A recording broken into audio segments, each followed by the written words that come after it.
de bala foi encontrado em junho em um parque industrial em North Attleboro.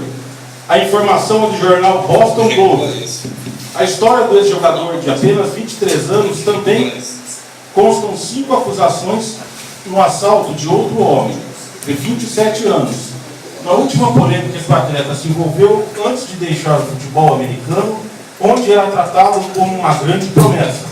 Se condenado pelo crime, Hernandes pode receber como pena a prisão perpétua, sem liberdade condicional.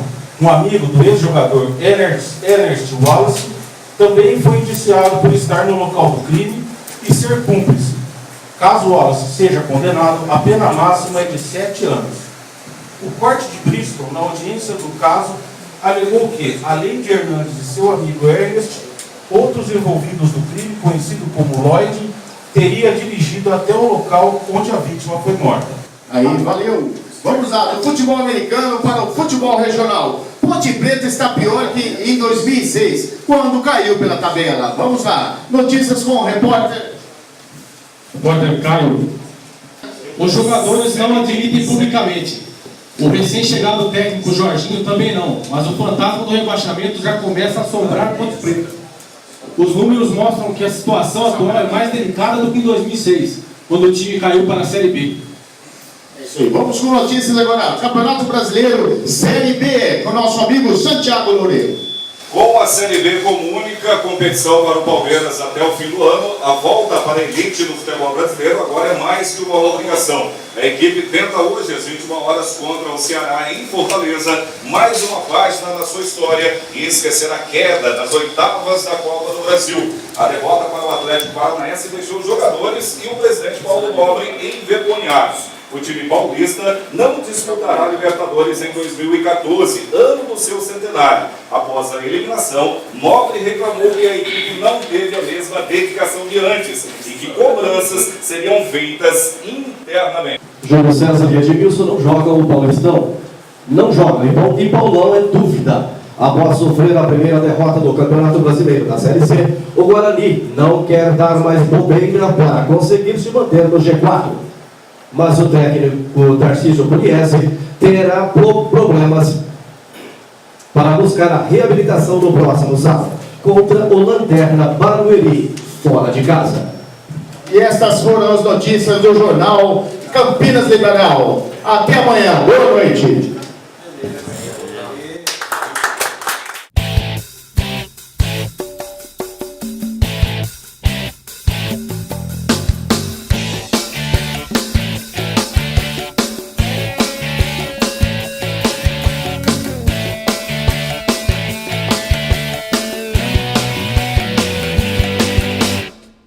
Campinas e região, está começando o Jornal Esportivo da Rádio Carlos Freire, que você pode acompanhar no 101,3 e também na internet www.radiocarlosfreire.com.br. Produção e apresentação de Lucas Martins e Frederico Caranguejo. Vamos com as principais manchetes desta segunda-feira, dia 2 de setembro de 2013. E hoje no Jornal Esportivo você vai ficar sabendo um pouco mais sobre a derrota da Ponte Preta diante do Grêmio, o empate do São Paulo no Maracanã, o tricolor continua na zona de rebaixamento.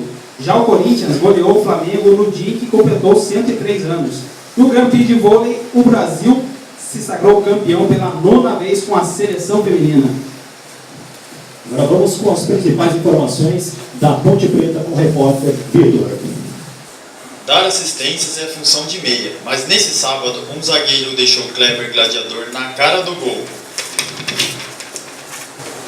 Só que não foi do Grêmio, e sim da Ponte Preta. Betão, ex-Corinthians, foi recuar e enfiou para o camisa 30 adversário, colocar na rede.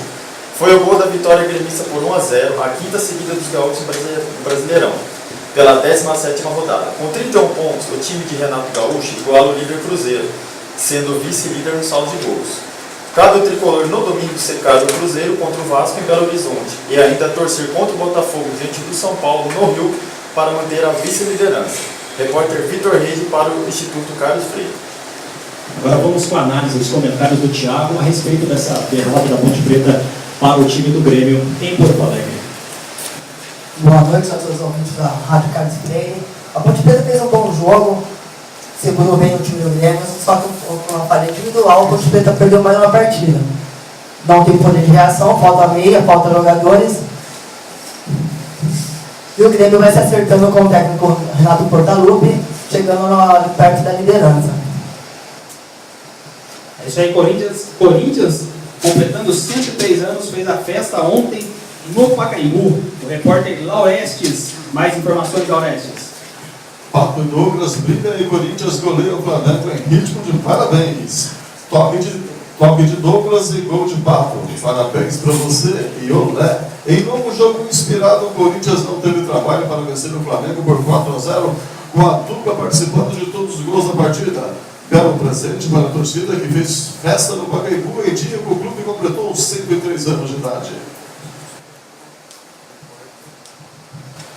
Comentários do repórter, do comentarista Matheus Biasotto. Boa noite, ouvintes. Boa noite, ouvintes. Foi um jogo muito bom, onde o Corinthians colocou o Flamengo na roda. E para comemorar o aniversário do Pato, do Corinthians, o Pato marcou 2 gols e selou a vitória. Valeu, Matheus. Agora vamos com as informações do time do Santos, que conseguiu uma boa vitória contra o Fluminense no Rio de Janeiro. Reportagem de Misael. Santos vence o Fluminense no Maracanã e agrava a crise dos cariocas. Santos manteve sua recuperação no Campeonato Brasileiro e afundou o Fluminense em uma crise ao vencer o adversário por 2-0 na noite deste sábado no Maracanã. O torcedor do time das Laranjeiras viveu uma noite de pesadelo, com a falha do goleiro Diego Cavalieri em um dos gols e uma contusão muscular do atacante Fred, que permaneceu em campo pelo fato do tricolor ter realizado 3 substituições. Thiago Ribeiro marcou o seu primeiro gol pelo time paulista e Cícero ampliou tudo na primeira etapa. Repórter Misael do Instituto Carlos Freire. Agora vamos com os comentários do Thiago a respeito dessa vitória do time do Santos. O time do Fluminense vai sentindo a falta dos jogadores que saíram. Perdeu vários jogadores e não repôs a altura. É evidente que o time do Fluminense precisa de contratação, só que não vai dar mais tempo. O Vanderlei vai ter que segurar a barra do jeito que está, com os jogadores que tem. E o técnico do Santos vai aos pouquinhos ajeitando o time do Santos para terminar a temporada digno e começar um ano que vem melhor que esse ano. Esses aí os comentários do comentarista Thiago Caetano. Vamos falar um pouquinho do São Paulo que vem de crise, mas ontem foi até o Maracanã e conseguiu arrancar um empate diante do Botafogo 0-0. Mais informações sobre esse jogo com o repórter Fernando. Botafogo e São Paulo fizeram uma partida movimentada, mas empataram sem gols na tarde deste domingo no Maracanã, pela 17ª rodada do Campeonato Brasileiro. O resultado é ruim para as duas equipes. O Alvinegro poderia voltar à liderança se vencesse e contasse com a derrota do Cruzeiro para o Vasco no complemento da rodada. O time paulista não engrena a segunda vitória seguida e permanece na vice-lanterna, 3 pontos atrás do Fluminense, última equipe fora da zona do rebaixamento. O time do General Severiano foi um pouco superior durante a partida, mas esbarrou no travessão em chute de Sidorf e nos erros de finalização. Já o São Paulo, que atuou praticamente sem um homem de referência, tentou explorar os contra-ataques em velocidade, mas também foi muito mal no último toque. O Botafogo cai 2 posições e começa a ser ameaçado até em sua vaga no G4. O Corinthians tem 1 ponto a menos, já na 5ª posição. As duas equipes voltam ao campo pelo Brasileirão na próxima quinta-feira. Repórter Fernando Maciel para o Instituto Carlos Freire. Lembrando que o Tricolor voltará a campo já a partir de amanhã, diante do Náutico, lá em Pernambuco. Comentários do nosso amigo Matheus Biasotto. Matheus, o que o São Paulo precisa fazer para sair da zona de rebaixamento? A crise está feia, agora pode perder o Rogério, por causa da simulação, devolver a bola em jogo, depois de uma cobrança rápida do Botafogo.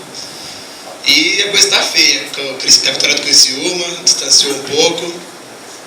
E para o Botafogo também não foi bom resultado, caiu 2 posições, pode sair do G4, isso aí. Beleza, esses foram os comentários do comentarista Matheus Biasotto, na Rádio Carlos Freire. Agora vamos falar da Portuguesa, a Portuguesa que tenta sair da crise, já está afundada na crise há um bom tempo e conseguiu uma boa vitória contra o time do Bahia. Reportagens do Everton. Brasileirão, Portuguesa tem se acostumado a perder pontos importantes nos minutos finais das partidas, mas contra o Bahia, Na noite desse sábado, o time rubro-verde não deu chance ao adversário. Com 3 gols em 7 minutos, a Lusa venceu o tricolor baiano por 4-2, ultrapassou o São Paulo e Ponte Preta, mas ainda segue na zona de rebaixamento, onde está há 11 rodadas. Repórter Weber, Rádio Carlos Freitas. Bastante no começo do Bahia, conseguiu fazer logo de cara 13 gols, dificultando a vida do Bahia. É porque mesmo aquele que joga agora na quarta-feira com a Ponte Preta não vai ser decisão. Vai querer matar o outro, a Ponte Preta precisa ganhar, a Portuguesa também. E o Bahia, a gordurinha dele está acabando, né? Que conseguiu no começo do campeonato teve um bom início, só que essa gordurinha está acabando e o Bahia vai ter que abrir o olho. É o campeonato do Bahia, jogar contra a Ponte Preta, contra o Goiás, esses times para não poder cair para a segunda divisão. Aí os comentários do nosso comentarista, o Thiago Caetano. E por falar em gordurinha, né, Thiago? Coisa que o Náutico não tem nesse campeonato. No final de semana, tomou uma sacolada aí do Atlético Paranaense, aonde pintou o artilheiro do campeonato, né? Vamos com mais informações aí com o repórter Fernando. O Atlético Paranaense segue em alta no Campeonato Brasileiro, contando com 2 gols do agora artilheiro isolado Ederson. A equipe visitante derrotou o Náutico por 4-1 neste sábado, na Arena Pernambuco, e assegurou a presença no G4 por mais uma rodada. O time chegou ao 10º jogo invicto na competição nacional. Os gols foram marcados, além dos 2 gols de Ederson, Léo e Everton completaram para a equipe paranaense. Oliveira descontou para a equipe do Timbu. Os pernambucanos seguem na lanterna e continuam correndo um sério risco de serem rebaixados, com apenas 8 pontos no Campeonato Brasileiro. Repórter Fernando Maciel para o Instituto Carlos Freitas. Isso aí, o Náutico está muito ruim no campeonato, precisa melhorar. Se quiser continuar, permanecer aí na primeira divisão. Comentários de Matheus Biasotto. O Atlético vem jogando futebol muito bom, tirou o Palmeiras de forma esmagadora na Copa do Brasil.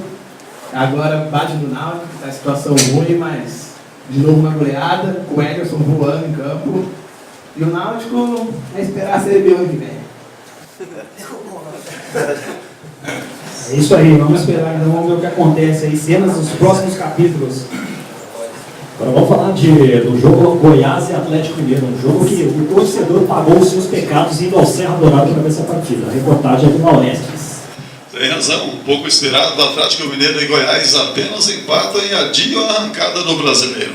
Pouco esperado, Goiás e Atlético não passaram de um empate sem gols no Serra Dourada neste sábado, em jogo ruim tecnicamente. Eliminado da Copa do Brasil pelo Botafogo, o time mineiro voltou a oscilar no Campeonato Brasileiro e mesmo com um jogador a mais desde os 26 minutos do segundo tempo, não conseguiu superar a equipe goiana que evitou a pior atuada diante da torcida.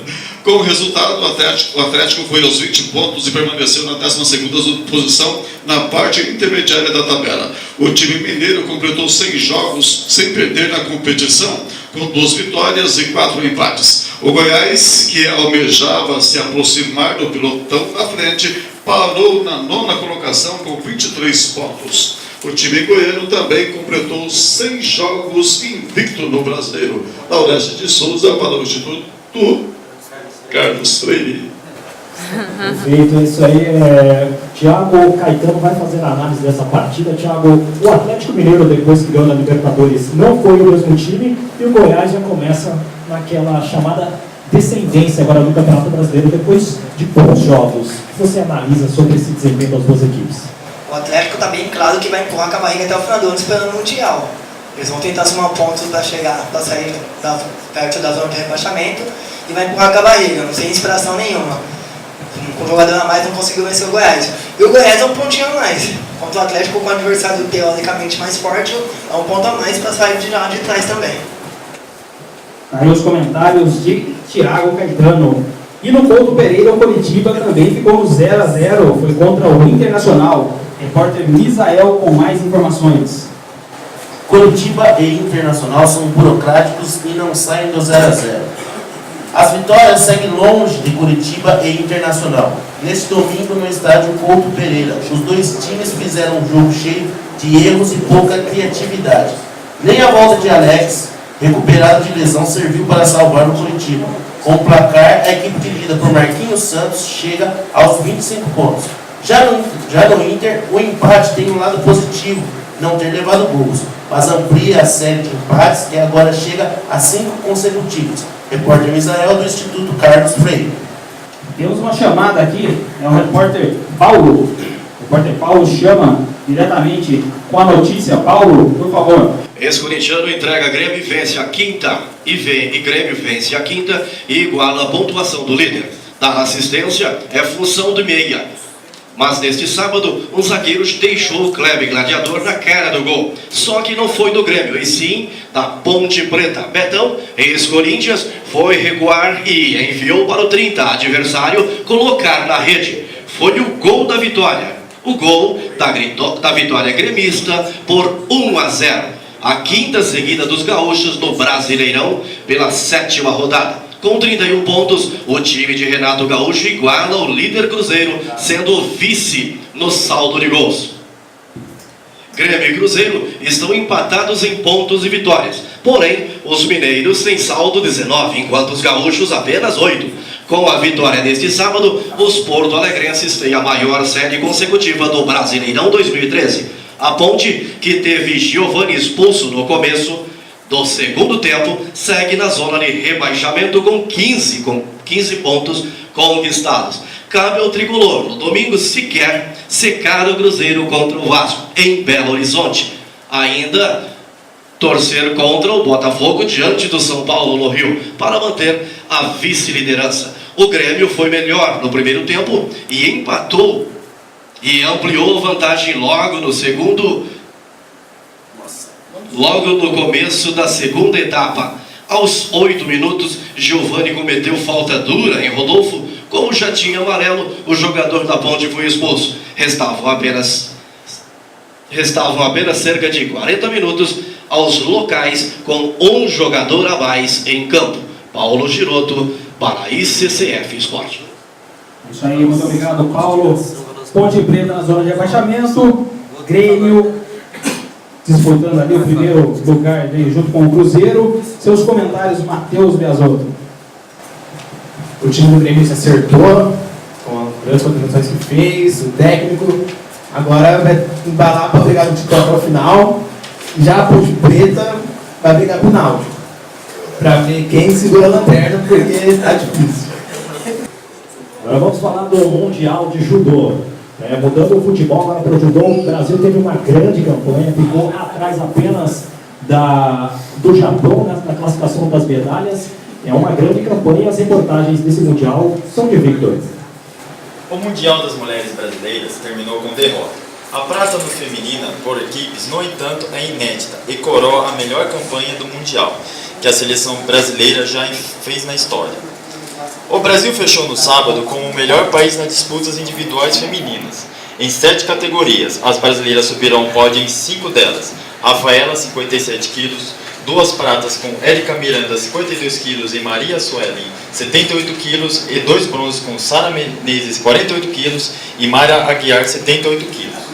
A decisão ficou então para o duelo entre a vice-campeã mundial Maria Suelen e Megami Tashimoto. Em um combate igual, a brasileira acabou punida a menos de 2 minutos do fim, e isso definiu a vitória japonesa. Infelizmente, foi por um tiro, punição, mas estou orgulhosa da equipe. Uma levou a outra, principalmente a Maria Portela, que empatou o confronto saindo o máximo, disse Maria Suelen. Vitor Rede para Instituto Carlos Freire. É isso daí, vamos chamar aqui o repórter Caio para falar sobre o jogo que rolou ontem no Maracanã, entre Botafogo e São Paulo, jogo 0-0. O São Paulo, que está na zona de rebaixamento, não foi um bom resultado, né? Vamos lá, Caio, o que aconteceu nesse jogo de ontem?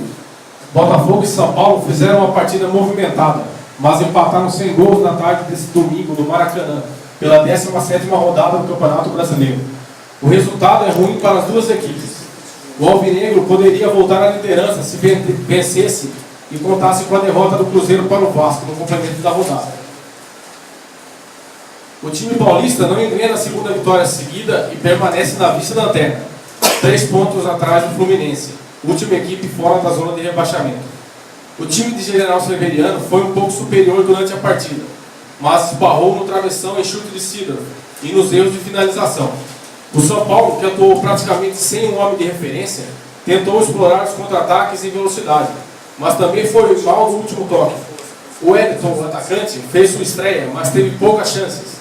O Botafogo cai em 2 posições e começa a ser ameaçado até em sua vaga no G4. O Corinthians tem 1 ponto a menos, na 5ª posição, mas vem crescendo no campeonato. As 2 equipes voltam a campo pelo Brasileirão na próxima quinta-feira. Repórter Caio Sérgio para o Instituto Carlos Freitas. Muito obrigado, Caio. Perguntar aqui para o comentarista Mauro, a análise dele. Mauro, o que falta, o que precisa o São Paulo para sair dessa situação incômoda, zona de rebaixamento, 19º colocado? O que o Coro Paulista precisa, Mauro? Boa tarde, amigos. Boa noite, aliás. O São Paulo, pelo que a gente vem notando, o técnico Paulo Autuori vem fazendo um trabalho sério, consistente, e começa a dar vistas de uma melhora significativa no time de São Paulo. Não é o bastante ainda. Tem alguns problemas no ataque, um pouco da defesa ainda continua falhando um pouco, mas em vista melhorou. Já o Botafogo, não sei se vai aguentar até o final. Prova disso que vem perdendo muitos atletas ao longo desse campeonato, como o caso do Vitinho e outros mais, mas pelo andar da carruagem, por enquanto continua a mesma coisa. O São Paulo procurando sair da zona de rebaixamento e o Botafogo aos trancos e barrancos tentando permanecer aí entre os 6 e 7 colocados. Essa foi a análise do comentarista Mauro. E é isso aí. E eu, Federico, vou encerrando por aqui o Jornal Esportivo da Rádio Carlos Freires, prometendo voltar amanhã com mais informações sobre esportes. Muito obrigado, boa noite.